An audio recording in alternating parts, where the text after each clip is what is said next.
السلام عليكم ورحمة الله وبركاته. إن الحمد لله نحمده ونستعينه ونستغفره ونؤمن به ونتوكل عليه ونعوذ بالله من شرور أنفسنا ومن سيئات أعمالنا. من يهده الله فلا مضل له ومن يضلل فلا هادي له. وأشهد أن لا إله إلا الله وحده لا شريك له وأشهد أن محمدا عبده ورسوله صلى الله عليه وعلى آله الطيبين وأصحابه الطاهرين والمؤمنين أجمعين. أما بعد، فقد قال الله تعالى في كلامه القديم الفرقان الحميد: بسم الله الرحمن الرحيم.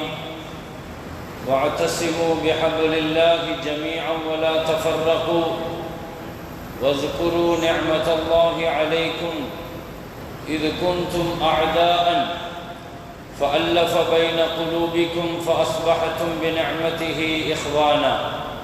وقال الله تعالى أيضا: والصلح خير.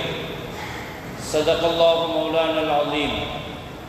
قال نبينا وحبيبنا وشفيعنا وقائدنا وأسوتنا محمد رسول الله صلى الله عليه وسلم: ألا أنبئكم بأفضل من درجة الصيام والصلاة والصدقة؟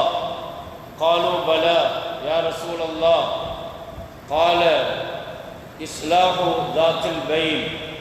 صدق نبينا صلى الله عليه وسلم.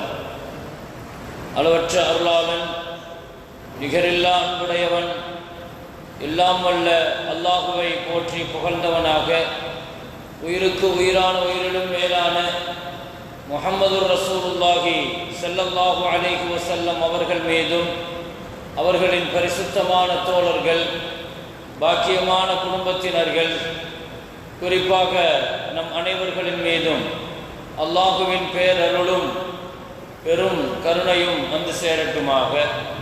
கண்ணியமிக்க முஃமினீன்களே, நபிகள் நாயகம் ஸல்லல்லாஹு அலைஹி வஸல்லம் அவர்களுடைய வாழ்க்கையினுடைய கடைசி பகுதியிலே மக்கமா நகரம் வெற்றி கொள்ளப்பட்டு அதற்கு பின்னால் ஹுனைன் யுத்தத்தை நபிகள் நாயகம் ஸல்லல்லாஹு அலைஹி வஸல்லம் சந்திக்கிறார்கள். இஸ்லாத்திற்கு இரண்டு வாழ்க்கை உண்டு. ஒன்று வறுமையும் அடிமைத்தனமும் மிக மோசமான அச்சுறுத்தலும் நெருக்கடியான வாழ்க்கையும் பசியும் பட்டினியும். இப்படி ஒரு காலம் கழிந்தது மக்காவினுடைய நாட்கள். நீங்கள் அதை கவனித்து பார்த்தால் இஸ்லாம் அந்த மக்காவினுடைய 13 ஆண்டு காலங்கள் எவ்வளவு பெரிய நெருக்கடிகளை சந்தித்தது என்றெல்லாம் நாம் விளங்கியிருப்போம்.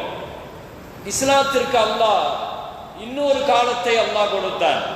வசதியான, மகிழ்ச்சியான, ஆட்சியில், அதிகாரத்தில், உலக அரசியலுக்கு கடிதம் எழுதுகிற அளவுக்கு உள்ள ஒரு தன்மானமான கண்ணியமான ஒரு வாழ்க்கையை அல்லாஹ் முஸ்லிம்களுக்கு கொடுத்தார். பொதுவாக இது எல்லோருக்கும் படிப்பினை பெறத்தக்க ஒரு விஷயம். இது வாழ்க்கையில எல்லா நிலையிலும் ஒருவருக்கு சொந்தமாயிடாது. எல்லா நேரத்திலையும் இவர் வறுமையிலே தான் இருப்பாரு, வாழ்க்கையை பூரா இப்படித்தான் கழிப்பாரு அப்படியெல்லாம் சொல்லிட முடியாது. எல்லா காலகட்டத்திலையும் இவர் எப்பவுமே உயரத்துல, உச்சத்துல, செல்வத்துல, செழிப்புல இப்படியேத்தான் ஒருத்தர் வாழ்வாரு இப்படியும் வாழ்க்கையில சொல்ல முடியாது. வறுமையும் இருக்கும், வசதியும் இருக்கும், நோயும் இருக்கும், ஆரோக்கியமும் இருக்கும், நஷ்டமும் இருக்கும், லாபமும் இருக்கும். குடிமக்களாக சில காலங்கள், ஆட்சியாளர்களாக இன்னும் சில காலங்கள். வாழ்க்கையை அல்லாஹு தஆலா புரட்டி கொண்டே இருப்பான், திருப்பிக் கொண்டே இருப்பான். வதில்கல் ஐயாமு முதாமிலுஹா பைனன் நாஸ். அல்லாஹ் குர்ஆன்ல சொல்லுவான், நாட்கள் என்பது ஒரே நிலையில் நிற்பதல்ல. கீழே இருக்கிற வாளி அது மேலே வந்துடும், மேலே இருக்கிற பிடி கீழே போகும். ஒரு கிணத்துல தண்ணி எடுக்கும் போது அல்லாஹ் அதைத்தான் வாழ்க்கைக்கு ஒப்பிடுறான். ஒரு கிணத்துல தண்ணி எடுக்கும் போது எப்படி வாளி இருக்கிறார், மேல வரும். கைப்பிடி மேல மட்டுமே இருக்காது, கீழே போகும். அல்லாஹ் அதை உதாரணமாக தான் அல்லாஹ் வாழ்க்கையை சொல்றான். அப்ப எல்லாருமே மேல இருக்கிறவங்க மேலேயே இருந்துட்டு இருக்கிற மாட்டாங்க, கீழே வந்துருவாங்க. கீழே இருந்துட்டு இருக்கிறவங்க இது மட்டும்தான் நிலைமைன்னு சொல்லிட முடியாது, அல்லாஹ் மேல கொண்டு வந்துருவான். பெரிய அளவுள்ள ஆட்சியாளர்களாக இருக்கிறவன், பெருமை அடிச்சவன், சர்வாதிகாரம் செஞ்சவன் நீண்ட காலங்களா இப்படியே தான் இருப்பான் அப்படின்னு சொல்ல முடியாது. அல்லாஹ் அவனை உலகத்தில் கேவலப்படுத்துவான்.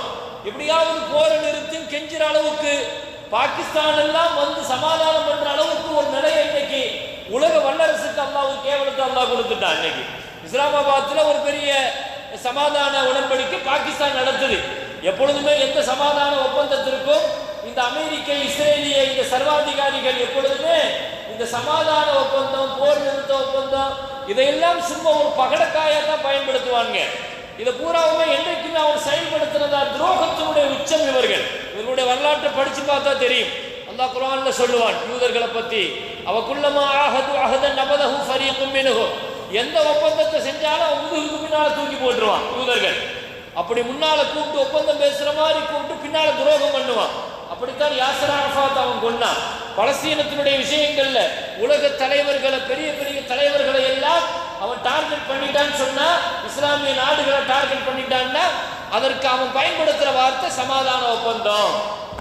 இந்த வார்த்தையை முன்னால பயன்படுத்தி பின்னால முதுகுக்கு பின்னால குத்துற இந்த துரோக ஈனச் செயலை தொடர்ந்து இந்த அமெரிக்க இஸ்ரேலிய இந்த பயங்கரவாதிகள், நான் கடந்த வாரம் சொன்னது போல கிட்டத்தட்ட நூற்றாண்டுகள், ஒரு நூற்றாண்டு அளவுக்கு போர் அச்சத்தையும் போர் பயத்தையும் போர் சேதங்களையும் எல்லா மக்களுக்கும் உண்டு பண்ணி கொண்டிருக்கிற இந்த இஸ்ரேலும் சரி, அவனுக்கு பின்னால் இருக்கிற அமெரிக்காவும் சரி, அல்லது அமெரிக்காவினுடைய கள்ள குழந்தையாக இருக்கிற இஸ்ரேலாக இருந்தாலும் சரி, இவர்களை உலக வரைபடத்திலிருந்து துடைத்து எரியாத வரை, இஸ்ரேலும் ஒரு நாடு இந்த உலகத்தில் இல்லாத வரை போர் நிறுத்தம் என்பது சாத்தியமே இல்லை.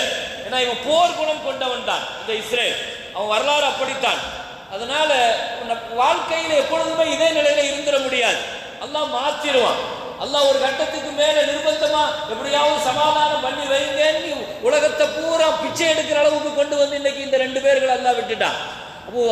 இது இனியும் அல்லாஹ் தஆலா உங்க சர்வாதிகாரிகளாக, நாங்கள் வல்லரசுகளாக, உலகத்தினுடைய எம்பையர் பவர்களாக நாங்கள் இருக்கிறோம் என்றெல்லாம் சொல்லிக் கொண்டிருந்தவன் அல்லாஹ் தஆலா இன்னைக்கு கேவலப்படுத்துறான். நான் எதுக்கு சொல்ல வர, வாழ்க்கைங்கிறது இப்படித்தான், அல்லாஹ் எல்லா நிலையிலையும் மாற்றிக் கொண்டிருப்பான், ஒரே நிலையில இருக்காது. நபிகள் நாயகம் ஸல்லல்லாஹு அலைஹி வஸல்லத்திற்கும் அல்லாஹ் இப்படி ஒரு பாடத்தை அல்லாஹ் கொடுத்தான். என்னன்னா, நபியே எல்லா காலகட்டத்திலும் நீங்க கஷ்டத்துல தான் இருப்பீங்க, மக்காவுடைய நெருக்கடியில தான் இருப்பீங்க, அப்படி எல்லாம் கிடையாது யா ரசூலல்லாஹ். உங்க வாழ்க்கையிலையும் ஒரு சந்தோஷம் இருக்கும், உங்க வாழ்க்கையிலையும் வெற்றிகள் வந்து குவியும், முஸ்லிம்களும் கண்ணியமா உலகத்துல வாழ்வாங்க. அல்லாஹ் குர்ஆன்ல ஒரு முஸ்லிம்களுக்கு அல்லாஹ் ஒரு வாக்கு கொடுக்கிறான், அழகான வாக்கு. ஆனா இன்னைக்கு முஸ்லிம்கள் இருக்கிற இந்த அச்சுறுத்தலையும் வாழ்ந்து கொண்டிருக்கிற இந்த வாழ்க்கையையும் அந்த ஆயத்தோடு ஒப்பிட்டு பார்த்தா நமக்கு ரொம்ப ஆச்சரியமாக இருக்கு. இப்படி எல்லாம் நம்ம ஒரு காலகட்டத்தில் வாழ்வோமோ, அல்லாஹ் இப்படி எல்லாம் ஒரு வாழ்க்கையை தருவானோ. சூரத்து நூறுங்கிற ஒரு சூரா நமக்கு எப்பொழுதெல்லாம், எனக்கு சில நேரங்களில் சில இஸ்லாமிய உலகத்தினுடைய போங்குகளும் போக்குகளும் அதை படிக்கிற பொழுது, அதை பார்க்கிற பொழுது ஒரு அச்சமும் பயமும் கவலையும் ஏற்படுகிற பொழுதெல்லாம் அந்த ஆயத்தினுடைய வசனத்தை கொஞ்சம் படிச்சு பார்த்தா மனசுல அவ்வளவு தைரியம் இருக்கும், அவ்வளவு தெளிச்சல் வரும், அவ்வளவு தெளிவு வரும், அவ்வளவு சந்தோஷம் வரும். சூரத்து நூறுனுடைய அந்த வசனம், வஅதல்லாஹு அல்லதீன ஆமனு மின்கும் வஅமிலுஸ் ஸாலிஹாத், அல்லாஹ் மூமின்களுக்கு ஒரு வாக்கு கொடுக்கிறான். அல்லாஹ் மூமின்களுக்கு வாக்கு கொடுக்கிறான். என்ன வாக்கு? 3 வாக்குறுதிகள் அல்லாஹ் கொடுக்கிறான். அல்லாஹ் நமக்கு 3 வாக்குறுதி தரான். அந்த வாக்குறுதியை கண்டிப்பா அல்லாஹ் நிறைவேற்றுவான். அந்த காலம் அதை நோக்கி தான் நம்ம போய்கிட்டு இருக்கிறோம். அந்த வாக்குறுதி என்ன? லயஸ்தக்லிஃபன்னஹும் ஃபில் அர்த், அல்லாஹ்வுடைய தெளிவான வார்த்தை, பூமி முழுக்க இஸ்லாமிய ஆட்சி நடக்கும், உலகம் முழுக்க இஸ்லாமிய ஆட்சி. லயஸ்தக்லிஃபன்னஹும் ஃபில் அர்த், இப்படி நடந்திருக்க முன்னால கமஸ்தக்லஃபல்லதீன மின் கப்லிஹிம், அல்லாஹ் சொன்னா முன்னாலேயும் நம்ம அப்படி அந்த மக்களுக்கு அதை கொடுத்தோம். நாம ஒன்றும் அனாதைகள் அல்ல, அரசியல் அனாதைகளாக இன்றைக்கு இருக்கலாம், அதிகாரம் இல்லாத அனாதைகளாக நிராயுதபாணிகளாக இன்னைக்கு இருக்கலாம். நமக்குன்னு பேசுறதுக்கு, நமக்குன்னு செயல்படுத்துறதுக்கு அரசியலோ தலைமையோ இதெல்லாம் இல்லாத ஒரு காலகட்டமாக இப்ப இருக்கலாம். இதெல்லாம் இந்த ஒரு நூற்றாண்டுகளுக்குள் நடந்த ஒரு பெரிய சூழ்ச்சிகள் தானே. முஸ்லிம்களுடைய பாரம்பரியங்கிறது அப்படி கிடையாது. நம்ம உலகத்தையே ஆண்ட கூட்டம், ஒரு 75-100 வருஷத்தை நீங்க தாண்டி இஸ்லாமிய உம்மத்தினுடைய வரலாறு நீங்க படிச்சீங்கன்னா பிரமிச்சு போயிடுவீங்க. உலகத்தினுடைய 90% ஆட்சியை எல்லா காலகட்டத்திலையும் நாம தான் கைப்பற்றி வச்சிருந்திருக்கிறோம். முஸ்லிம்கள் தான் உலகத்தில் கைப்பற்றி இருக்கிறாங்க. எனவே ஒரு சாதாரணமான ஹுர்முஸ் என்ற ஒரு நீர்நிலையை அடைச்சிட்டோம், உலகத்திற்கே ஒரு பெரிய நெருக்கடி வந்துருச்சு அப்படின்னு சொன்னா அல்லாஹ் பாருங்க பலத்தை எங்க கொடுத்திருக்கிறாங்கிறத யோசிங்க. அல்லாஹ் இஸ்லாமிய பூமியில எவ்வளவு பெரிய அவன் ஒரு நீர்நிலையை அடைச்சிட்டான்னு சொன்னா உலகமே திக்குமுக்காடுது, திணறுது. என்ன ஆகுமோ, போர் கொஞ்சம் நீடிச்சா என்ன ஆகுமோ, என்ன செய்ய முடிஞ்சிச்சு?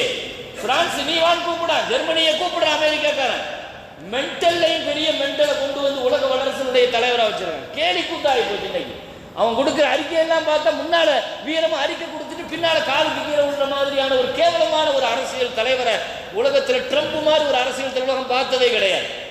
கிட்டத்தட்ட நிமிஷத்துக்கு நிமிஷம் ஒரு மாதிரியா பேசுற ஒரு டைப்பை தான் அல்லாஹு தஆலா இன்னைக்கு உலகத்தினுடைய வல்லரசா இன்னைக்கு அமெரிக்காவை தலை குனிஞ்சு நிற்குது. ஒரு பெரிய வல்லரசு நாடுன்னு சொல்றோம், இப்படி கேவலப்படுத்தி கொண்டிருக்கிறான். தேவையில்லாம இஸ்ரேலை காப்பாற்றுறதுக்கு இன்னைக்கு அமெரிக்கா அடமானம் வைக்கப்பட்டு மாட்டிக்கிட்டான். இன்னைக்கு என்ன சொல்ல வருகிறேன், உலகத்தில் அல்லாஹு தஆலா எல்லோரையும் ஒரே நிலையில் அல்லாஹ் வைக்கிறது இல்லை, எல்லாம் மாற்றிக்கொண்டே இருப்பார். அப்படி ஸல்லல்லாஹு அலைஹி வஸல்லத்தினுடைய வாழ்க்கையில ஒரு கட்ட மக்காவினுடைய நெருக்கடிகள், கஷ்டங்கள், சிரமங்கள் இதெல்லாம் சந்திச்சாங்க. பின்னால மதீனா வந்ததற்கு பின்னால நல்ல வசதி வாய்ப்புகள், நல்ல பெரிய அளவில் ஒரு வாழ்க்கையை அல்லாஹ் தஆலா கொடுத்தாங்க. வஜதக ஆயிலன் ஃபாக்னா, அல்லாஹ் குர்ஆன்ல சொல்ற மாதிரி நபியே ஏழையாக மட்டுமா இருந்தீர்கள், அல்லாஹ் செல்வந்தராகவும் உங்களை ஆக்கினாங்கிற அல்லாஹ் தஆலா. அப்படி ஒரு நிலையில பின்னால ஒரு காலகட்டம் மக்கா வெற்றி பெற்று, யமன் வெற்றி பெற்று, எத்தனையோ நாடுகள் இஸ்லாத்தினுடைய கைகளுக்கு கீழே ஸல்லல்லாஹு அலைஹி வஸல்லம் இருக்கும்போதே ஹயாத்திலேயே வந்த பொழுது நடைபெறுகிற ஒரு யுத்தம் தான் ஹுனைன் யுத்தம். நான் அதை தான் சொல்ல வருகிறேன். அந்த யுத்தத்தில் நபிகள் நாயகம் ஸல்லல்லாஹு அலைஹி வஸல்லம் அதை கடந்து போன விதத்தில் தான் ஒரு பெரிய பாடம் இருக்கிறது. ஹஜ்ரத் ரசூல் ஸல்லல்லாஹு அலைஹி வஸல்லம் ஹுனைன் யுத்தத்தை சந்திக்கிறாங்க. ஹுனைன் போருக்கு பின்னால் முஸ்லீம்களுக்கு நிறைய பொருளாதாரம் கிடைக்குது. கிட்டத்தட்ட லட்சக்கணக்கான அளவிற்கு உள்ள கால்நடைகள் கிடைக்குது. அதே மாதிரி பொருளாதாரம், தங்கம், வெள்ளி, உலோகங்கள் நிறைய கிடைக்குது. இதுவரைக்கும் எந்த யுத்தத்திலேயுமே இவ்வளோ பெரிய அளவுக்கு பொருளாதாரம் கிடைச்சதாக வரலாறு கிடையாது. இதெல்லாம் எப்போ நடக்குது? ஸல்லல்லாஹு அலைஹி வஸல்லம் வஃபாத் ஆகிறதுக்கு ஒரு 2 வருஷத்துக்கு முன்னால் நடக்கிற யுத்தங்கள். மக்கா வெற்றிக்கு பின்னால் இஸ்லாம் வளர்ந்து நிற்குது. உலக அளவில் இஸ்லாம் திரும்பி பார்க்கிற அளவுக்குள்ள ஒரு இடத்துல நிற்குது. எப்படி ஆரம்பிச்ச இஸ்லாம் இன்னைக்கு இந்த இடத்துக்கு வந்துருச்சு அல்லாஹ்வுடைய கிருபையில. இப்போ அப்படி இருந்துட்டு இருக்கிற பொழுது அடுத்த கட்டத்தில் நபி ஸல்லல்லாஹு அலைஹி வஸல்லம் ஹுனைன் போர்க்களம் முடிஞ்ச உடனே ஹுனைனுடைய கனிமத் பொருட்கள் எல்லாம் குவித்து வைக்கப்பட்டிருக்கிறது. அப்போ ஸல்லல்லாஹு அலைஹி வஸல்லம் பங்கு வைக்கிறதுக்காக வேண்டி வராங்க. சஹாபாக்கள் உண்மையில சொல்லணும்னா இவ்வளோ பெரிய சொத்தை இதுவரைக்கும் சஹாபாக்கள் பார்த்தது கிடையாது. இவ்வளோ பெரிய சொத்து வந்து நின்று ஸல்லல்லாஹு அலைஹி வஸல்லம் ஒவ்வொருத்தரையா கூப்பிட்டாங்க. அக்ரா நீங்க வாங்க அப்படின்னு ஒருத்தரை கூப்பிட்டாங்க. கூப்பிட்டு சொன்னாங்க, ஹுது மிஅத்தம் மினல் இபில், நீங்க ஒரு 100 ஒட்டகத்தை கொண்டு போங்க. ஒரு ஆளுக்கு எவ்வளவு கொடுக்குறாங்க? ஒரு ஆளுக்கு 100 ஒட்டகம் கொடுக்குறாங்க. 100 ஒட்டகம்னா கற்பனை பண்ணி பாருங்க. ஒரு ஒட்டகம் அப்படிங்கிறது இன்றைய மதிப்புல அது ஒரு 60,000 ரூபாய் 70,000 ரூபாய் நீங்க வச்சுக்கிட்டா கூட கிட்டத்தட்ட 100 ஒட்டகம் அப்படிங்கிறது என்ன மதிப்பு இருக்கும்? ஒரு தனி ஒருவருக்கு ஸல்லல்லாஹு அலைஹி வஸல்லம் கொடுக்குறாங்க. உயைனா நீங்க வாங்க, குது மிஅத்தம் மினல் பக்கர், குது மிஅத்தம் மினஷ் ஷாத், குது மிஅத்தம், அப்படி ஒரு தங்கத்தை இப்படி அள்ளுனாங்க ஸல்லல்லாஹு அலைஹி வஸல்லம். தங்கத்தை இவ்வளவு பெருசா அள்ளுனாங்க. அள்ளி ஒருத்தரை கூப்பிட்டாங்க, இங்க வாங்க இங்க துண்டை விரிங்க அப்படின்னு தங்கத்தை இப்படி அள்ளி போட்டாங்க. தங்கத்தை எண்ணி கொடுக்கறதெல்லாம் தாண்டி தங்க காசுகளை அள்ளி கொடுத்து கால்நடைகள், ஒரு ஒட்டகம்ங்கிறது வீட்டில் உள்ள ஒரு வாகனம், பெரிய வாகனத்திற்கு சமம். அது இன்னைக்கு இருக்கிற பெரிய வாகனம் ஒரு 15-20 லட்சம் ரூபாய்க்கு ஒரு வாகனம் என்ன மதிப்போ அந்த மதிப்புக்கு உள்ளது அன்னைக்கு. அப்படி அள்ளி நிறைய கொடுத்துட்டே இருக்கிறாங்க. எல்லாத்துக்கும் கொடுத்து அப்படியே முடிஞ்சிருச்சு. இதுல என்ன அப்படின்னா அன்சாரிகள் அவங்களுக்கு யாருக்குமே கிடைக்கல, மதீனாவாசிகள் யாருக்குமே கிடைக்கல, நிறைய மக்காவாசிகளுக்கு நிறைய கிடைச்சிச்சு. அப்போ மக்காவாசிகளுக்கு நிறைய கிடைச்ச உடனே சில பேர் என்ன செய்வாங்கன்னா எப்பொழுதுமே இந்த சந்தர்ப்பத்தை பயன்படுத்தி மக்காவாசிகளுக்கும் மதீனாவாசிகளுக்குமான சண்டை மூற்ற வேலையை தொடர்ந்து செய்யறதுக்கு உண்டான வேலையில ஒரு கூட்டம் இருந்துகிட்டே இருக்கிறான். நமக்கு தெரியும் முனாஃபிக்கீங்கள். அவன் இந்த சந்தர்ப்பத்தை தான் எதிர்பார்த்துட்டு இருப்பான். எப்பொழுதுமே விளங்கிக்கங்க, ஸல்லல்லாஹு அலைஹி வஸல்லம் சஹாபாக்களை ஒன்றுபடுத்தி ஒரு அணியில நிறுத்தினதை விட ரசூலுல்லாஹ் ஜெயிச்சது எதுல தெரியுமா? எங்கெல்லாம் உறவுகள்ல கீறல் விழுமோ அந்த லேசான கீறல் விழுந்த உடனே அதை கவனிச்சு சரி பண்ணுவாங்க. இதுலதான் ஸல்லல்லாஹு அலைஹி வஸல்லம் ஜெயிச்சாங்க. இன்னைக்கு இந்த சமுதாயம் தோத்து போயிருக்கிறது இதுலதான். ஒற்றுமையை நிலைநிறுத்துறதுல இந்த சமுதாயம் தோத்து போயிடுச்சு. மதீனால ரசூல் ஸல்லல்லாஹு அலைஹி வஸல்லம் கால் ஊன்றியதை இதை வச்சுதான். அவுசு ஹஸரஜ் ரெண்டு கூட்டமா பிரிஞ்சு கிடந்தாங்க. ரெண்டு பேர்களை ஓர் அணியில கொண்டு வந்து நிறுத்த தெரிஞ்சிச்சு, ஒற்றுமையின் கீழே கொண்டு வர தெரிஞ்சிச்சு. ஒற்றுமையை கொண்டு வர தெரியறது முக்கியம் இல்லை, அந்த ஒற்றுமையை பங்கம் ஏற்படாமல் பாதுகாக்க தெரியும். அரசியல் தலைமையாக மாற்ற தெரியும், அரசியல் அதிகாரமாக மாற்ற தெரியும். அந்த ஒற்றுமையை இன்னைக்கு முஸ்லிம்களுக்கு உள்ள பிரச்சனையே அதுதான். அரசியல்ல பிரிஞ்சு கிடக்கிறோம், அதிகாரத்துல பிரிஞ்சு கிடக்கிறோம், ஆன்மீகத்திலையும் பிரிஞ்சு கிடக்கிறோம், மார்க்கத்தின் பெயரால பிரிஞ்சு கிடக்கிறோம், ஊர்ல உறவுகள்ல எத்தனை விஷயங்கள்ல இந்த பிளவுகள். ஸல்லல்லாஹு அலைஹி வஸல்லம் சொல்லுவார்கள், அலா உனப்பியுக்கும் பி அஃதலி மின் தரஜத்தி ஸியாமி வ ஸதகா. தொழுகை, நோன்பு, ஜக்காத் எல்லாம் விட ஒரு பெரிய அமல் ஒன்று இருக்கு சொல்லட்டுமான்னு கேட்டாங்க. என்னன்னு கேட்டாங்க சஹாபாக்கள். இஸ்லாஹு தாத்தில் பைன், உங்களுக்குள்ள உறவுகளில் சண்டை வரும்போது உடனே கவனித்து நீங்கள் சமாதானம் பண்ணி வச்சிருங்கன்னு சொன்னாங்க. இந்த சமாதானம் பண்ணி வைக்கிற ஒரு பெரிய விஷயம், ஒரு பெரிய அமல்னு ஒன்று இருக்குது. அந்த அமல் ரொம்ப முக்கியமானது. அல்லாஹ் குர்ஆன்ல சொல்லுவாங்க, ஒயின் தாயிஃபத்தானி மினல் முஃமினீன இக்ததலு, மோமின்களில் ரெண்டு கூட்டத்தினர்கள் பிரிஞ்சு சண்டை போட்டு நின்று அங்கே மூணாவது ஒரு கூட்டம் உருவாகும். அது என்ன கூட்டம்? சமாதானம் பண்ணி வைக்கிற கூட்டம். அல்லாஹ் குர்ஆன்ல சொல்றான், மோமின்களுடைய சமுதாயத்தில் ரெண்டு பிரிவுகளாக இருந்தால் மூணாவது பிரிவு சமாதானத்தில் இறங்குங்கிறான். ஒயின் கிஃப்தும் ஷிகாக பைனிஹிமா ஃபபஅஸு ஹக்கமன் மின் அஹ்லி. ரெண்டு குடும்பத்தில் சண்டை இருக்குது, கணவன் மனைவியினுடைய பிரச்சனை. எனக்கு என்ன, நீ கடந்து போகாத, அதை அப்படியே விட்டுட்டு நீ தள்ளி போடாத. உடனே ரெண்டு குடும்பத்தில் உள்ள பெரியவர்கள் இதுல களத்தில் இறங்கணும். அல்லாஹ் குர்ஆன்ல சொல்றான், யுரீதா இஸ்லாஹன், ரெண்டு பேரும் சமாதானம் பண்ணி வைக்கணுங்கிற நோக்கத்தோடு ரெண்டு பேரும் உள்ள இறங்குங்க. ரெண்டு குடும்பம் தான், என் குடும்பத்தில் சம்பந்தப்பட்ட பிரச்சனை இருக்குது, இன்னொரு குடும்பத்தில் இன்னொரு பிரச்சனை இருக்குது, ரெண்டு பேரும் சமாதானத்தை நோக்கி இறங்குங்க. அல்லாஹ் குர்ஆன்ல சொல்வான், வஸ்ஸுலுஹு கைர், சமாதானம்ங்கிறது ஒரு சிறந்த அமல், அது ஒரு சிறந்த அமல். நபிகள் நாயகம் ஸல்லல்லாஹு அலைஹி வஸல்லம் தங்களுடைய குடும்பத்தில், தங்களுடைய மதீனால, தங்களுடைய பக்கத்து மஹல்லா குபால எங்க பிரச்சனை இருந்தாலும் ஸல்லல்லாஹு அலைஹி வஸல்லம் கேள்விப்பட்டாங்க, ஹஜ்ரத் அலி ரலியல்லாஹுக்கும் ஃபாத்திமாவுக்கும் ஏதோ ஒரு சின்ன கணவன் மனைவிக்கு சண்டை லேசா அப்படின்னு கேள்விப்பட்டாங்க. உடனே நபி ஸல்லல்லாஹு அலைஹி வஸல்லம் தன்னுடைய மகளுடைய வீட்டை தேடி போகிறாங்க. தன் மகன் வீட்டில் பிரச்சனை இருக்குது நம்ம கவனத்திற்கு வருகிற பொழுது, சரி அதெல்லாம் அதுவா சரியாயிடும் அப்படியெல்லாம் நம்ம கடந்து போகக்கூடாது, கவனமாக பார்க்கணும். கூடுமான வரைக்கும் அது என்ன சின்ன விஷயங்களை வச்சு தான் ஷைத்தான் பெரிய அளவில் தலாக்கு குலா வரைக்கும் கொண்டு வந்து நிறுத்துவான். சின்னதாக ஆரம்பிச்சிருக்கும். எனவே நபி ஸல்லல்லாஹு அலைஹி வஸல்லம் அந்த பிரச்சனையை தெரிஞ்சுக்கிட்டு உடனே ஸல்லல்லாஹு அலைஹி வஸல்லம் தன் மக வீட்டுக்கு போகிறாங்க. போன உடனே ஃபாத்திமாட்ட கேட்டாங்க, எங்கம்மா கணவரை காணன்னு கேட்கல, எங்கே அலியை எங்கன்னு கேட்கல. ஸல்லல்லாஹு அலைஹி வஸல்லம் கேட்ட அழகான வார்த்தை, ஐன இப்னு அம்மிக்க, உன் சச்சா மகன் எங்கன்னு கேட்டாங்க. ஸல்லல்லாஹு அலைஹி வஸல்லம் ஃபாத்திமா ரலியல்லாஹு சச்சா மகன் யாரு? ஸல்லல்லாஹு அலைஹி வஸல்லம் ஃபாத்திமா ரலியல்லாஹு அன்ஹா யார்? அலி ரலியல்லாஹு யார் மகன்? அபு தாலிப். நபி ஸல்லல்லாஹு அலைஹி வஸல்லம் சச்சா மகனை எங்கன்னு கேட்குறாங்க. இல்லை, எங்களுக்குள்ள சண்டை வந்துச்சு, ஒருத்தர் கோவப்பட்டு பேசணும், ஃபகால பனி, அவர் கோவப்பட்டுட்டு போயிட்டாரு, ஃபலம் யக்குல், எங்கிட்ட ஒன்றும் சொல்லவும் இல்லை அப்படின்னு நாங்கள் ஃபாத்திமா ஸல்லல்லாஹு அலைஹி வஸல்லம் தேடி போகிறாங்க. எங்கே போவாங்க? கோவப்பட்டா சஹாபாக்கள் எங்கள் பள்ளிவாசலுக்கு தான் போவாங்க. குடும்பத்தில் சண்டைன்னா, குடும்பத்தில் பிரச்சனைன்னா சின்ன விஷயந்தானேங்கிறது அல்ல, அந்த சின்ன விஷயம் இடைவெளியில் தான் நிறைய பிரச்சனைகள் நடந்து போகுது. ஸல்லல்லாஹு அலைஹி வஸல்லம் தேடி போனாங்க. பள்ளிவாசலில் படுத்திருந்தார் ஹஜ்ரத் அலி ரலியல்லாஹு ஸல்லல்லாஹு அலைஹி வஸல்லம் போய் தட்டி எழுப்புனாங்க. கும் யா அபா துராப், எழுந்துறீங்க அப்படின்னு முதுகில் இருக்கிற மண்ணெல்லாம் தட்டி விட்டு ஸல்லல்லாஹு அலைஹி வஸல்லம் அப்படியே என்ன செய்கிறாங்க, அலி ரலியல்லாஹு அழைச்சிட்டு வந்து ஃபாத்திமா ரலியல்லாஹு மக வீட்டுக்கு கூட்டு வந்து சமாதானம் பண்ணி வச்சுட்டு ஃபாத்திமாட்ட சொன்னாங்க, ஃபாத்திமா உன் கணவனுடைய அதிருப்தியோடு நீ இப்படி மௌத்தானா உன் ஜனாசாவை கூட நான் திரும்பி பார்க்க மாட்டேன். தான் மகளுக்கு உபதேசம் பண்ணுறாங்க. தான் மகளுக்கு சொல்கிற அழகான வார்த்தை, நீ ரசூலுல்லாவுடைய மகள் தானேங்கிற நினப்பில் இருக்காத, நீ ஏதாவது கணவனுடைய அதிருப்தியோடு உன் வாழ்க்கை முடிஞ்சு போச்சுன்னு சொன்னால் நான் கூட உன் ஜனாசாவை பார்க்க மாட்டேங்கிறாங்க. இவ்வளோ பெரிய தடித்த வார்த்தையை நபி ஸல்லல்லாஹு அலைஹி வஸல்லம் பயன்படுத்துகிறாங்க. சமாதானம் பண்ணி வைக்கிறங்கிற ஒரு உயர்ந்த ஒரு அமல். தங்களுடைய குடும்பத்தில் இப்படி ஒன்று நடக்குது, உடனடியே ஸல்லல்லாஹு அலைஹி வஸல்லம் களத்தில் இறங்குறாங்க. ஒரு நாள் ஸல்லல்லாஹு அலைஹி வஸல்லம் ஒரு தொழுகை ரொம்ப டைம் ஆகுது, வக்து ரொம்ப நெருக்கடி ஆகுது, தொழுகை நேரம் போய்கிட்டே இருக்குது. ஸல்லல்லாஹு அலைஹி வஸல்லத்தை காணோம். பிலால் ரலியல்லாஹு வீட்டில் போய் பார்க்குறாங்க, ரசூல் ஸல்லல்லாஹு அலைஹி வஸல்லம் இல்லை. உடனே பிலால் ரலியல்லாஹு வக்து முடிய போகுதுன்னு தெரிஞ்சிருச்சு, கலாவாயிடும். ரசூலுல்லாஹ் வந்தால் தான் இகாமத்து. சஹாபாக்களை பொறுத்த வரைக்கும் பாங்கு டைம் சரியாக இருக்கும், பாங்கு டைம் அது கரெக்டாக இருக்கும். ஏன்னா சூரியன் மறைஞ்சா என்ன பாங்கு சொல்லணும், சூரியன் செம்மேகம் மறைஞ்சா என்ன பாங்கு சொல்லணும், ஃபஜ்ர் சாதிக்கில் என்ன பாங்கு, அதெல்லாம் கரெக்டாக நடக்கும்.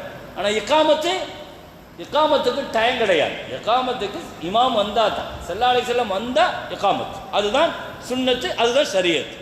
அப்போ அது ஒரு அமைப்பாக ஏற்படுத்தணுங்கிறதுனால அந்த வக்து வச்சு என்ன செஞ்சுருக்கிறாங்க, 15 நிமிஷம் 20 நிமிஷம் அரை மணி நேரம். அப்போ ஷரியாவினுடைய அடிப்படையில் ஸல்லல்லாஹு அலைஹி வஸல்லம் வந்தால் இக்காமத். அன்னைக்கு வரலை, ரொம்ப லேட் ஆகுது, தாமதமாகிட்டே போகுது. சஹாபாக்கள் அடுத்த வக்து நேரம் நெருங்கிட்டே இருக்குது, பயப்படுறாங்க. இவன் ஹஜ்ரத் பிலால் ரலியல்லாஹு, அபூபக்கர் ரலியல்லாஹு வந்து ஸல்லல்லாஹு அலைஹி வஸல்லம் கது ஹபிஸ, ஏதோ குபாவில் ஒரு சின்ன ஒரு குடும்பத்துக்குள்ளே சண்டை போல தெரியுது, பனு அம்ரு குடும்பத்துக்குள்ளே ஒரு சண்டை, அதை சமாதானம் பண்ணி வைக்க போகிறேன்னு சொல்லி போனாங்க. இன்னும் ரசூலுல்லாஹ் கது ஹபிஸ வஹானத்தி ஸலா, ஸல்லல்லாஹு அலைஹி வஸல்லம் அந்த சமாதானம் பேசுகிறதுல அங்கே மாட்டிக்கிட்டாங்க, டைம் ஆகி போச்சு. அப்படி தானே ஒரு சமாதானம் பேச போகிறதுங்கும் போது எந்த வார்த்தை அப்படி பேச்சு இழுத்துட்டு போகும் தெரியாது, டைம் எல்லாம் சொல்லி கரெக்டாலாம் போய் உட்கார முடியாது. போய் உட்கார்ந்தா நேரம் இழுக்கிறதுங்கிறது சாதாரணமாக உள்ளது தான், எதிர்பார்க்காது. அப்போ வக்து டைம் ஆகி போச்சு, அதனால் நேரம் நெருங்கிடுச்சு, நான் என்ன செய்கிறீங்க? அபூபக்கர் ரலியல்லாஹு அழகாக சொன்னாங்க, பிலால் இன்ஷேத்த, நீங்கள் அனுமதி கொடுத்தீங்கன்னா நான் இமாமத்து செய்கிறேன். பிலால் ரலியல்லாஹு அபூபக்கர் ரலியல்லாஹு, பிலால் ரலியல்லாஹு வாங்கி அடிமையாக இருந்த பிலாலை உரிமை விட்டதே அதற்கு அபூபக்கர் ரலியல்லாஹு. இதுதான் இஸ்லாம், இதுதான் இஸ்லாம். உமர் ரலியல்லாஹு சொல்லுவாங்க, அஅதக சய்யிதுனா சய்யிதனா, எங்கள் தலைவர் அபூபக்கர் எங்கள் தலைவர் பிலாலை வாங்கி உரிமை விட்டார் அப்படிம்பாங்க. அப்போ அடிமையாக இருந்த பிலாலும் எங்களுக்கு தலைவர் தான், அவரை உரிமையாக்கி தந்த அபூபக்கரும் எங்களுக்கு தலைவர் தான். இதுதான் இஸ்லாம். இஸ்லாமுங்கிறது எந்த ஏற்றத்தாழ்வுகளும் இல்லை. பிலாலையும் நாங்கள் தலைவராகத்தான் பார்க்கிறோம். நபிகள் நாயகம் ஸல்லல்லாஹு அலைஹி வஸல்லம் வர லேட் ஆயிடுச்சு. அபூபக்கர் ரலியல்லாஹு முஸல்லால நின்றுட்டாங்க, பின்னால் சஹாபாக்களும் நின்றுட்டாங்க, தொழுகையை ஸ்டார்ட் பண்ணிட்டாங்க. தொழுகை ஆரம்பிச்சு அபூபக்கர் ரலியல்லாஹு ஓதிட்டு இருக்கும்போது திடீர்னு பின்னால் சலசலப்பு. என்ன, ஸல்லல்லாஹு அலைஹி வஸல்லம் வந்துட்டாங்க, தக்பீர் கட்டினதுக்கு பின்னால் வந்துட்டாங்க. வந்த உடனே எல்லாரும் கை தட்ட ஆரம்பிச்சுட்டாங்க, எல்லாம் கை தட்டுறாங்க, சில பேர் விசில் அடிக்கிறாங்க, விசில் மூலமாக தெரியப்படுத்துறாங்க, சில பேர் கை தட்டுறாங்க. நபி ஸல்லல்லாஹு அலைஹி வஸல்லம் வரதை தெரியப்படுத்த அபூபக்கர் விளங்கிட்டாங்க, ஸல்லல்லாஹு அலைஹி வஸல்லம் வந்துட்டு இருக்காங்க. உடனே தொழுகையை தக்பீர் கட்டிட்டு பின்னுக்கு வந்தாங்க. ஸல்லல்லாஹு அலைஹி வஸல்லம் முதுக பிடிச்சி முன்னால தள்ளினாங்க, இமாமத்தில் நில்லுங்க. அவர் மறுபடியும் பின்னுக்கு வரார், திரும்பவும் முன்னுக்கு தள்ளினாங்க. கடைசி வரைக்கும் நிக்கல, பின்னால் முத சப்புக்கு வந்துட்டார். ஸல்லல்லாஹு அலைஹி வஸல்லம் போய் முன்னால் நின்று தக்பீர் கட்டி தொழுது முடிச்சுட்டாங்க. தொழுது முடிச்ச உடனே கேட்டாங்க, மா மனஅக அன் தஸ்புத இதா அமர்துக யா அபூபக்கர், அபூபக்கரே உங்களை நிக்கல்ல சொன்னேன், நீங்கள் ஏன் என் பேச்சை கேட்காம பின்னுக்கு வந்தீங்க? அபூபக்கர் ரலியல்லாஹு சொன்னாங்க, மகான எம்பகி இப்னி அபி குஹாஃபா பைன யதை ரசூலில்லாஹி ஸல்லல்லாஹு அலைஹி வஸல்லம், அபூ குஹாஃபாவுடைய மகன் இந்த அபூபக்கருக்கு உங்களுக்கு முன்னால் நிற்கிற யோகியத தகுதி இல்லை யார ரசூலல்லாஹ் அப்படின்னா, உங்கள் முன்னால் நின்று இமாமத்து செய்கிற தகுதி இல்லை யார ரசூலல்லாஹ். அபூபக்கர் ரலியல்லாஹு சொன்ன பணிவான வார்த்தை. அப்போ வாழ்நாளில் ஒரே ஒரு தொழுகையை ஸல்லல்லாஹு அலைஹி வஸல்லம் ஆரோக்கியமாக இருக்கும்போது அபூபக்கர் தலைமையேற்று முன்னால் நின்று இருக்கிறாருன்னா இந்த நேரத்தில் மட்டும்தான். வாழ்நாளில் கடைசியில் 17 வக்து அபூபக்கர் ரலியல்லாஹு முன்னால் நின்று தொழுதாங்க, வியாழக்கிழமை இஷாவுல இருந்து திங்கக்கிழமை ஃபஜ்ர் வரைக்கும் நபி ஹயாத்தா இருக்கும்போது. ஆனாலும் அந்த நேரத்தில் ஸல்லல்லாஹு அலைஹி வஸல்லம் மயக்கத்தில் இருந்தாங்க. ஆனால் ஆரோக்கியமாக இருக்கும்போது ஒரு வக்து நின்று இருக்கிறாங்கன்னா ஒரே காரணம் தான், என்ன, பக்கத்து ஊரில் குபால நடந்த ஒரு பிரச்சனைக்கு சமாதானம் பண்ணி வைக்க போகிறாங்க. இப்படி நபி ஸல்லல்லாஹு அலைஹி வஸல்லம் வாழ்நாளில் ஒரு ஊருக்குள்ள சண்டை, 2 கோஷ்டிக்கு மத்தியில் அல்லது குடும்பத்துக்கு மத்தியில், ஏன் 2 பேருக்கு மத்தியில், 2 முஸ்லீம்களுக்கு மத்தியில் பிரச்சனைகள் என்று சொல்லுகிற பொழுது உடனடியாக சமாதானம் செஞ்சு வைக்கிறங்கிற ஒரு உயர்ந்த அமல். ஹுனைன் போர்க்களத்தில் பங்கு பிரித்து கொடுத்த உடனே சில பேர்கள் அன்சாரிகள் சொன்னாங்க, ரசூலுல்லாஹு அல்லாஹ் மன்னிக்கட்டும், இந்த தீனுக்காக நாம தான் நிறைய என்ன செஞ்சுருக்கிறோம், தியாகம் செஞ்சுருக்கிறோம், ஆனால் அவங்க ஊர்க்காரருக்கு நிறைய கொடுத்துட்டாரு அப்படின்ட்டாங்க. யாரை பார்த்து? ஸல்லல்லாஹு அலைஹி வஸல்லத்தை பார்த்து. அந்த வார்த்தையை கொஞ்சம் யோசிச்சு பாருங்க. ஊர்க்காரர் இந்த இடத்துல பிரிச்சுட்டாங்க, ரசூலுல்லாஹ் மக்காவாசிகளுக்காக கொடுத்துட்டாரு. இந்த செய்தி கேள்விப்பட்டு அப்படியே கொஞ்சம் கொஞ்சமாக பரவுது. அன்சாரிகள் இப்படி பேசிட்டாங்கன்னு பரவுன உடனே அன்சாரிகள் எல்லாம் குறைச்சி மதிப்பிட முடியுமா? அல்லாஹு அக்பர். உலகத்தில் தேவன் நின்னா என்னங்க கொடுக்கலாம்? ஒரு 10 ரூபா கொடுக்கலாம், 100 ரூபா கொடுக்கலாம், 1 லட்சம் ரூபா கொடுப்போம். ஆனால் உலகத்தில் தாங்கள் வாழ்ந்து கொண்டிருக்கிற வீட்டை கொடுத்தது அன்சாரிகள் மட்டும்தான். வீட்டை தர்மம் செஞ்சாங்க, மறுக்க முடியுமா? நம்ம உலகத்தில் அகதிகளை எவ்வளோ கேவலப்படுத்துகிறாங்க நம்ம பார்க்குறோம், எவ்வளோ இழிவுபடுத்துகிறாங்க அகதிகளை. அகதிகளுக்கு ஆட்சியை கொடுத்து ஆட்சி பண்ணுங்கன்னு சொன்னது அன்சாரிகள் மட்டும்தானே. மக்காவாசிகள் யாரு? அபூபக்கர், உமர் ரலியல்லாஹு யாரு? அகதிகள் தானே. மக்காவுல இருந்து அகதியா வந்தவங்க. அகதிகள்கிட்ட ஆட்சியை கொடுத்துட்டு பின்னால கை கட்டி நிற்கிறாங்க அன்சாரிகள். உலகத்தில் இப்படி செஞ்ச ஒரு கூட்டம் அன்சாரிகள் மட்டும்தான். அவங்க தியாகத்தெல்லாம் குறைச்சி மதிப்பிட முடியாது. ஆனால் இப்படி சொல்லிட்டாங்களே. ஸல்லல்லாஹு அலைஹி வஸல்லம் உடனே இந்த பேச்சை விடக்கூடாது, இதை உடனே கவனிக்கணும். அன்சாரிகளை பூரா ஒரு இடத்துல ஒன்று சேருங்கன்னாங்க. இஜ்மாவுலி அல் அன்சார், எல்லாரும் ஒரு கூடாரத்தில் ஒன்று சேர்க்கப்பட்டாங்க. ஸல்லல்லாஹு அலைஹி வஸல்லம் வந்தாங்க. வந்து கேட்டாங்க, அவ கைருக்கும், அன்சாரிகள் மட்டும்தான் இருக்கிறீங்களா, வேற யாரும் இருக்கிறீங்களா? இல்லை, அன்சாரிகள் மட்டும்தான் இருக்கிறேன், உங்களோட நான் மனம் விட்டு பேசணும் சொல்லிட்டு சொன்னாங்க, மா மக்காலத்தை பலகனி அன்கும், நீங்கள் இப்படி பேசினதா எனக்கு செய்தி கிடச்சிச்சு. இவர் என்ன அவர் ஊருக்காரருக்கு நிறைய கொடுத்துட்டாரு, நமக்கு ஒன்றுமே தரலை, நாம அப்படின்னு நீங்கள் சொன்னீங்களான்னு கேட்டாங்க. அப்போ சாத் இப்னு உபாதா அன்சாரிகளுடைய தலைவர் எழுந்திருச்சு சொன்னார், யா ரசூலல்லாஹ், இன்னமா ஹாதா கவுலு ஷபாபினா, சில வாலிபர்கள் இப்படி பேசிட்டாங்க யா ரசூலல்லாஹ், நீங்கள் மன்னிச்சுக்கறணும் அப்படின்னா. இந்த வாலிப முட்டுக்கில் அந்த மாதிரி பேசின சில பேர்கள் அந்த மாதிரி பேசிட்டாங்க. ஸல்லல்லாஹு அலைஹி வஸல்லம் அழகாக ஒரு வார்த்தையை சொன்னாங்க, உங்கள்கிட்ட நான் சில வார்த்தை கேட்குறேன். நான் இந்த மதீனாவுக்கு வரும்போது நீங்கள் வழிகேட்டில் இருந்தீங்க, அல்லாஹ் என்னை வச்சு உங்களுக்கு ஹிதாயத்தை தந்தான். அலம் ஆத்திக்கும் அந்தும் துல்லாலன் ஃபஹதாக்கும் உல்லாஹி, அலம் ஆத்திக்கும் அந்தும் ஆலத்தன், நான் மதீனாவுக்கு வரும்போது நீங்கள் எல்லாம் ஏழைகளாக இருந்தீர்கள், இன்னைக்கு நீங்கள் எல்லாருமே பெரிய பெரிய செல்வந்தர்கள், அல்லாஹ் என்னை வச்சு செல்வத்தை கொடுத்தான். அலம் ஆத்திக்கும் அந்தும் முத்தஃபர்ரிகீன், நீங்கள் துண்டு துண்டா பிரிஞ்சு கிடந்தீங்க, சண்டை போட்டு இருந்தீங்க, இப்போ ஜமாக்குமுல்லாஹி, அல்லாஹ் என்னை வச்சு உங்களை எல்லாம் ஒற்றுமைப்படுத்தினா, ஒன்றுபடுத்தினா, இதை ஏற்றுக்கிறீங்களான்னு கேட்டாங்க. அன்சாரிகள் கீழே குனிஞ்சு அழுதாங்க. ஆமா யா ரசூலல்லாஹ், நாங்கள் நம்புகிறோம் அப்படின்னாங்க. அப்போ நீங்கள் ஒரு வேளை இப்படி கேட்கலாம், நீங்கள் கூட ஒன்றும் இல்லாமல் தான் எங்கள் மதீனாவுக்கு வந்தீங்க, நாங்கள் வீட்டை கொடுத்தோம், வியாபாரத்தை கொடுத்தோம், குடும்பத்தை கொடுத்தோம், எங்கள் மனைவியை தலாக்கு சொல்லி உங்களுக்கு கல்யாணம் முடிச்சு வச்சோம் உங்கள் ஒவ்வொரு சஹாபிகளுக்கும், இதை நீங்கள் சொல்லலாம், நீங்கள் சொன்னால் நிச்சயமாக நான் மறுக்க மாட்டேன், உண்மைதான், நான் அதை ஏற்றுக்கிறேன் அப்படின்னு சொல்லிட்டு சொன்னாங்க. நான் கொடுத்தது யாருக்கு கொடுத்தேன்? எல்லாம் புதுசாக இஸ்லாத்துக்கு வந்தவங்க, எல்லாத்தையும் விட்டுட்டு வந்திருக்கிறாங்க, எனவே அவங்களுக்காக நான் நிறைய கொடுத்தேன். அவங்களெல்லாம் துன்யாவை வீட்டுக்கு கொண்டு போகிறாங்க. ஓ தர்ஜிஊன ரசூலல்லாஹ், நீங்கள் உங்கள் ரசூலுல்லாவை அல்லவா வீட்டுக்கு கொண்டு போகிறீங்க, உங்கள் ரசூலுல்லாவை அல்லவா நீங்கள் வீட்டுக்கு அழைச்சிட்டு போகிறீங்க அப்படின்னு ஸல்லல்லாஹு அலைஹி வஸல்லம் சொல்லிட்டு சொன்னாங்க, யா அல்லாஹ் அன்சாரிகளை மன்னிச்சிரு, அன்சாரி பிள்ளைகளை மன்னிச்சிருன்னு சொல்லிட்டு உடனே அந்த இடத்தை சமாதானமாக உருவாக்கி, அந்த ஒரு சின்ன பிரச்சனைகள் வருகிற பொழுது உடனே சரி செய்கிறாங்க. கண்ணியமிக்க மேலான பெருமக்களே, இது ஒரு பெரிய பாடம் வாழ்க்கையில். நாம் செய்கிற தொழுகை, நோன்பு, சகாத்து இதெல்லாம் விட பெரிய அமல் ஸல்லல்லாஹு அலைஹி வஸல்லம் சொன்னது வஸ்ஸுல்ஹு, சமாதானம் செஞ்சு வைக்கிறதுங்கிறது ஒரு உயர்ந்த அமல் இருக்குது. சில நேரங்களில் பொய்யை சொல்லித்தான் சமாதானம் பண்ணி வைக்கணும்னு உங்களுக்கு கட்டாயம் வந்தால் நீங்கள் பொய் சொல்லிக்கங்கன்னு நாங்கள் ஸல்லல்லாஹு அலைஹி வஸல்லம். ஒரு புறம்பேசியும் கோல் சொல்லியும் தான் சமாதானம் பண்ணி வைக்கணும்னா ஹராம் தான், ஆனால் சமாதானம் பண்ணி வைக்கிறதுக்காக நான் அதை ஹலால் ஆக்குறேங்கிறாங்க ஸல்லல்லாஹு அலைஹி வஸல்லம். நீ என்னப்பா நீ அவரை பற்றி இப்படி சொல்கிற, அவர் உன்னை பற்றி இந்த மாதிரிலாம் உயர்வாக சொன்னார், சொல்லியே இருக்க மாட்டார், ரெண்டு பேருக்கு சண்டை சமாதானம் பண்ணி வைக்க நம்ம என்ன செய்யணும், அவர் உன்னை பெருசாக தான் சொல்கிறார், நீ என்னமோ அவரை தப்பாக சொல்கிற. அப்போ நாம் சொல்லலாம், தாராளமாக சொல்லலாம், சமாதானம் பண்ணி வைக்கிற விஷயத்திற்காக அதை செய்யலாம். எனவே இப்படி ஒரு உயர்ந்த ஒரு அமல் இருக்குது. இது நம்முடைய குடும்பத்தில், கணவன் மனைவிக்கு மத்தியில், தனி மனிதர்களுக்கு மத்தியில், ஊரில், மஹல்லால எங்கெல்லாம் இதற்கான தேவைகளும் பிரச்சனைகளும் இருக்குதோ ஒற்றுமையை நோக்கி சமுதாயத்தை கொண்டு போகிற உயர்ந்த அமல் ஒன்று இருக்கிறது என்பதை நபிகள் நாயகம் ஸல்லல்லாஹு அலைஹி வஸல்லம் ஞாபகப்படுத்தினார்கள். வாஹிரு தாவானா அல்ஹம்துலில்லாஹி ரப்பில் ஆலமீன். அஸ்ஸலாமு அலைக்கும்.